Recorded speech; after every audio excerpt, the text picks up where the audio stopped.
there was an election. The people in the West Bank and Gaza voted for Hamas. And how did Israel and the U.S. respond?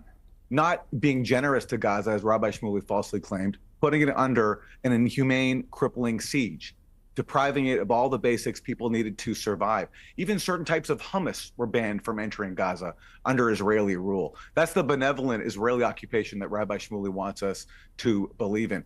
The reason why Hamas turned to armed resistance against Israel on October 7th is because they tried all other means. When Palestinians launched the Great March of Return in 2018, tens of thousands of people marching peacefully, they were gunned down by Israeli snipers. When Hamas leaders accepted the Arab League peace proposal of a two-state solution, accepting just 22% of Palestine, their historic homeland, Israel said they wouldn't even discuss it.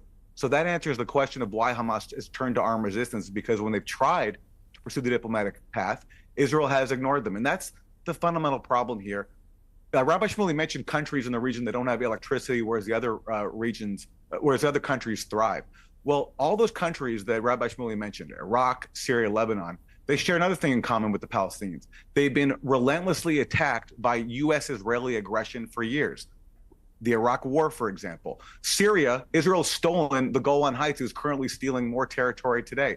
Lebanon, Israel invades in 1982, kills tens of thousands of people, occupied it for many years, recently undertook a new round of massacres. So if Rabbi Shmuley cared about the people of the region, and all Israel apologists, what they would simply do is say, for the first time in our history, we're actually going to accept the right of Palestinians to have their own land, not come up with these fantasies of ethnic cleansing, which Israel has tried to do since its founding in 1948. Say, we're actually going to recognize the rights of Palestinians to have self-determination, which everybody in this world has. And the reason why they don't accept that is because they're a Jewish supremacist state founded on this idea that Jews are superior, have a biblical right to all this land, and that's why they're